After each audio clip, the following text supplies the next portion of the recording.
Hi, I'm Steve Farrell, the Worldwide Executive Director for Humanities Team, and it's great to be with you today. Thank you for inviting me. And I'm very excited about participating in this conference that stands in the legacy of Nikola Tesla, this amazing visionary and futurist, this person who contributed greatly to today's modern day world. And imagine if there were conscious business in his day that got behind his vision and that helped to manifest his work in the world. Just imagine that. This is the topic that I'm here to discuss today, is conscious business. It's a very important and urgent topic. And of course, recently the United States withdrew from the Paris Climate Change Accord. Most global business today is unconscious. There are whole industry sectors that are unconscious, such as GMO, fossil fuels, mainstream animal farming, and other sectors. And across most industry sectors, things like transparency and regenerative practices that restore the earth are light. Now, the alternative business models that have been proposed are mostly focused on the 3 Ps: people, planet, and profit. And they're coming from this place of separation of I'm here and you're over there. And so the focus is charitable, that we need to contribute as a business to people and the planet. And on a good day, companies will contribute 1% of revenue. Now, by contrast, in conscious business, it's quite different, because the consciousness, where we bring consciousness to business, it's foundational. And we're looking at connection, everything being interrelated, interconnected, and interdependent, where everything is a part of a single reality. And of course, where there's connection, there's responsibility.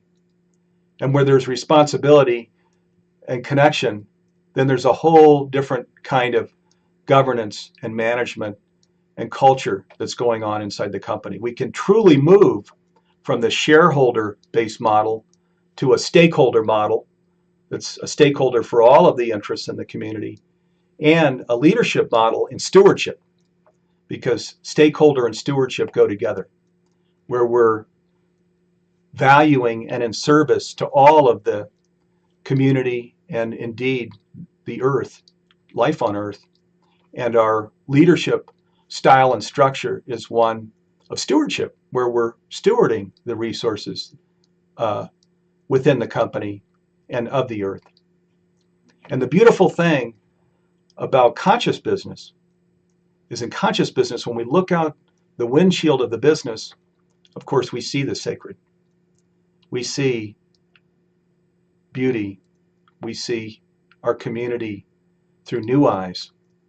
We see humanity and life on earth through new eyes. And the business is very much in service to the community and to the earth. It's a beautiful thing. Conscious business is important, and many businesses are global.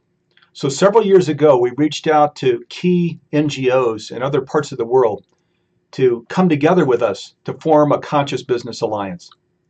We reached out to Urban Laszlo at the Club of Budapest, based in Europe, the Sanji family that leads the Goi Peace Foundation in Japan, and Chris Laszlo, who is one of the key leaders at the Fowler Center for Business at Case Western Reserve University. And we spent a good deal of time, in fact, over a year, working together to define what conscious business is. Together, we created a conscious business declaration that it's fairly short, but that lays out what a conscious business is that contributes to its community. I'll read you just the beginning of this very important declaration. At the beginning, it says, as a global community of business leaders, we're committed to developing the awareness and the skills needed to consciously evolve our organizations in alignment with these principles. And then principle number 1, and this is the foundational one, talking about consciousness.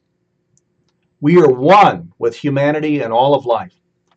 Business and all institutions of the human community are integral parts of a single reality, interrelated, interconnected, and interdependent.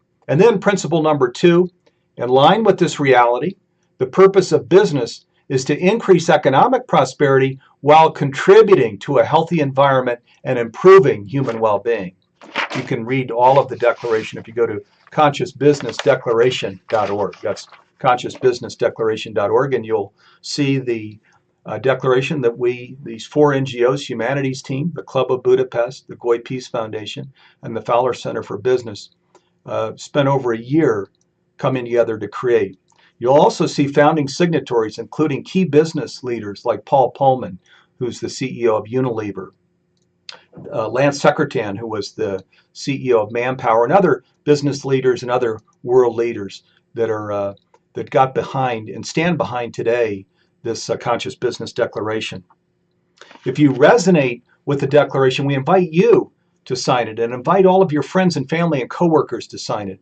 It's important that we get humanity behind this Conscious Business Declaration, behind conscious business. Can you imagine what the world looks like when we go out a decade, 2 decades from now, if business continues to be unconscious? When people are unconscious, we put them on a gurney and carry them away. And perhaps that's what we should do with unconscious business. It's vitally important, and I believe this stands in the legacy of what Nikola Tesla stands for. Now, beyond the Conscious Business Declaration, there are other activation programs that Humanities Team has created so that we can really bring the fullness of conscious business out in the world.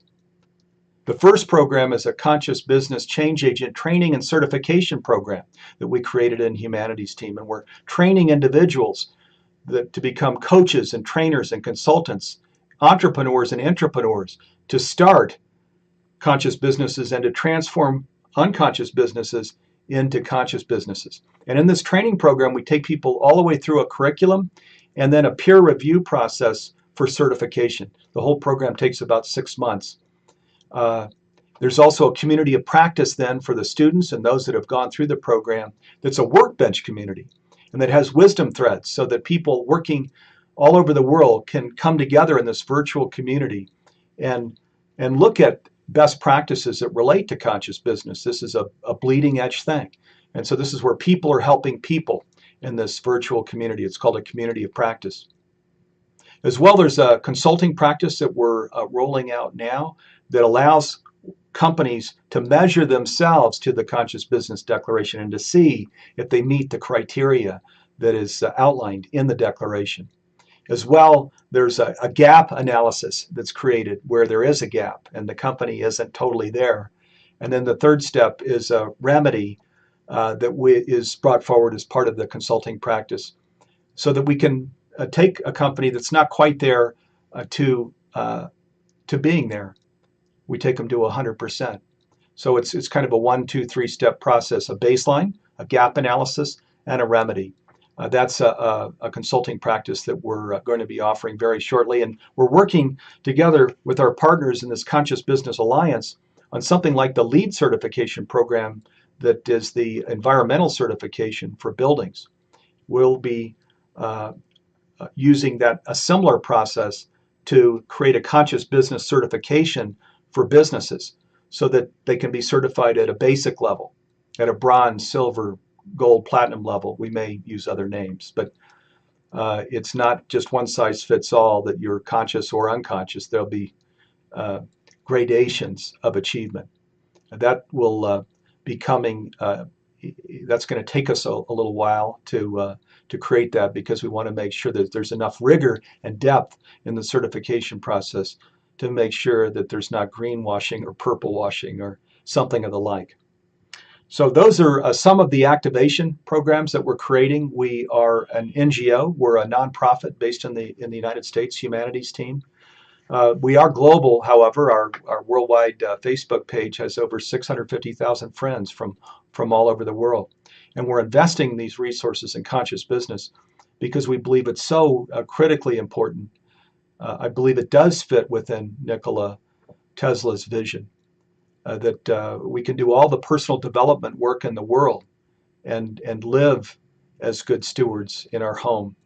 But if businesses don't become good stewards, then where will we be? There's no room for unconscious business out in the future. And if you resonate with that, we invite you to get behind us, to join this movement. Go to consciousbusinessdeclaration.org. Sign the declaration. If you go to humanitiesteam.org, there's a pull down at the top for conscious business where you can learn more about the conscious business curriculum, where we're certifying these conscious business change agents in the community of practice and the consulting practices that we're bringing to business. All of these things are under the conscious business heading at the top. So we just invite you to join with us. Together, we can. Together, we can shrink the unconscious economy down to zero, and we can grow the conscious economy into the fullness of what it can be and what I believe the destiny of the earth is. So thank you for your time. And Godspeed to you and your work. Namaste.